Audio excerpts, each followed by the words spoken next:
Hi, book lovers! Today I want to share with you just 5 books by Nobel Laureates. Many of you might have read the books. Well, that's great. And for those of you who love reading, I would recommend these books because I like them for the messages they contain for you and me. Here we go. The Old Man and the Sea. It is a short novel written by the American author Ernest Hemingway in 1951 in Cuba and published in 1952.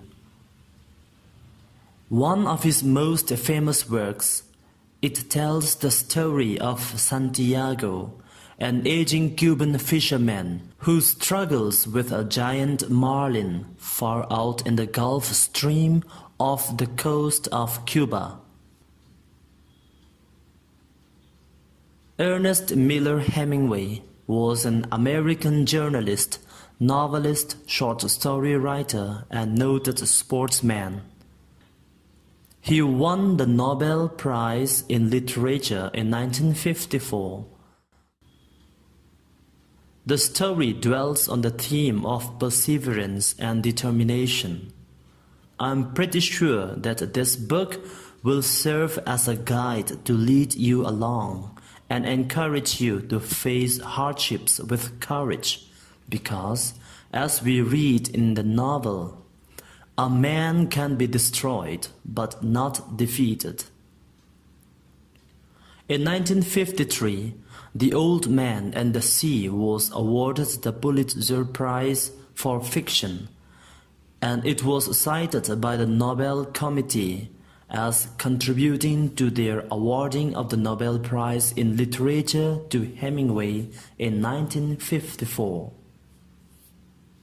Next we have Pygmalion, a play by George Bernard Shaw, named after a Greek mythological figure. It was first presented on stage to the public in 1913. George Bernard Shaw was an Irish playwright, critic, polemicist, and political activist. Pygmalion is a comedy about love and the English class system. In ancient Greek mythology, Pygmalion fell in love with one of his sculptures, which then came to life. The general idea of that myth was a popular subject for Victorian-era English playwrights. The play has been adapted numerous times, most notably as the musical My Fair Lady and its film version. I have watched the movie, and I would exhort you to watch it and be instructed. The most inspiring quote in the play on the importance of respecting and treating a person right is, "I shall always be a flower girl to Professor Higgins, because he always treats me as a flower girl and always will. But I know I can be a lady to you, because you always treat me as a lady and always will." For the poetry lovers, we have Gitanjali, which means song offering. Gitanjali is a collection of poems by the Bengali poet Rabindranath Tagore. Tagore received the Nobel Prize for Literature largely for the book. It is part of the UNESCO collection of representative works. Its central theme is devotion, and motto is, "I am here to sing these songs." Rabindranath Tagore was a Bengali polymath, poet, musician, and artist from the Indian subcontinent. He reshaped Bengali literature and music, as well as Indian art with contextual modernism in the late 19th and 20th centuries. Author of the profoundly sensitive, fresh and beautiful verse of Gitanjali. He became, in 1913, the first non-European to win the Nobel Prize in Literature. He is sometimes referred to as the Bard of Bengal, as William Shakespeare is called the Bard of Avon. The patriotic verse from Gitanjali which keeps ringing in my mind is the prayer for the country. Please allow me to sing the verse for you.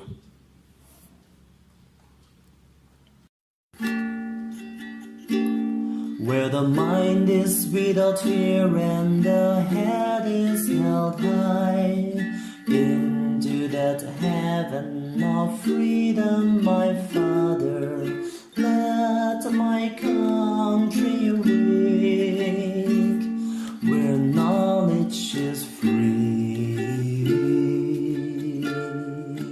Into that heaven of freedom, my Father, let my country awake, where the world has not been broken up into fragments by narrow domestic walls.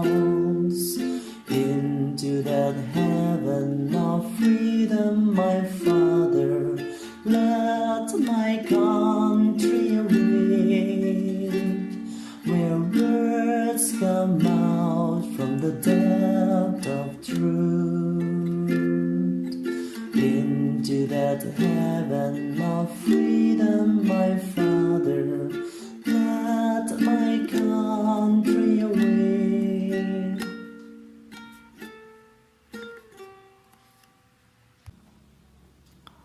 I hope you like the verse, even though my voice is not good. What you needed to hear was the verse. That's the most important one.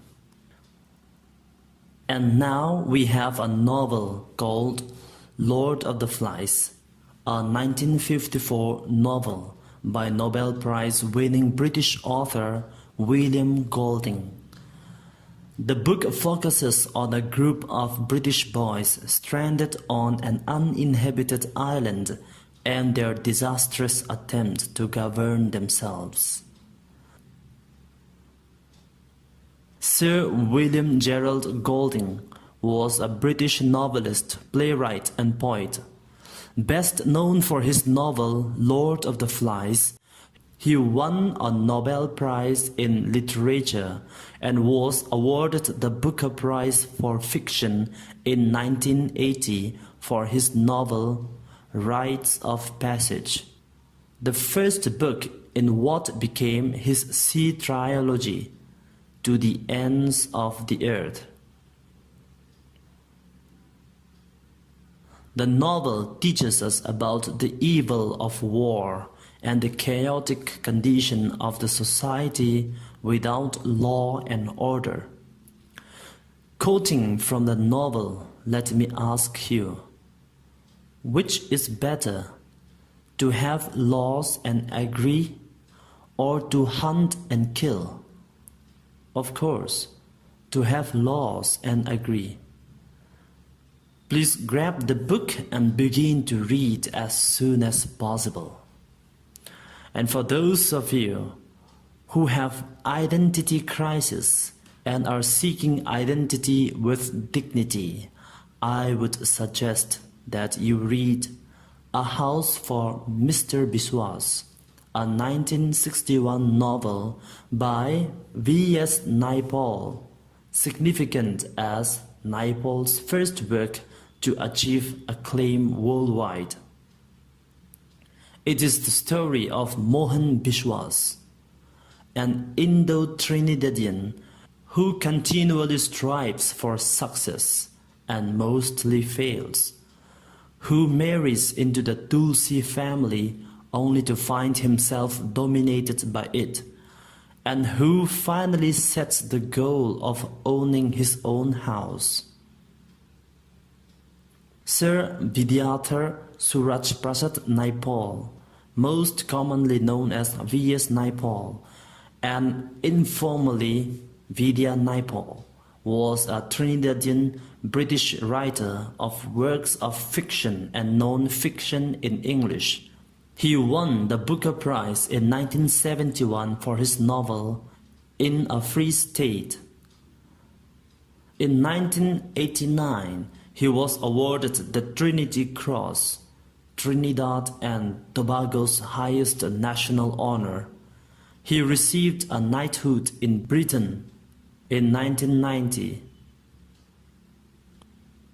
In 2001, he was awarded the Nobel Prize in Literature. The most important line you would come across in this novel is, "The only lies for which we are truly punished are those we tell ourselves." The novel invites the reader to be true to oneself and be dignified. The house is a representation of dignity. Building a house symbolizes building one's own dignity. Please read this book and start building your identity with dignity. I hope you like the introduction to these books. Make sure you read them and be enriched. If there is any error in the content, please remind me in the comment section below. And if you love books and want me to recommend some more books, please like and subscribe to my channel. Thank you. See you in the next video.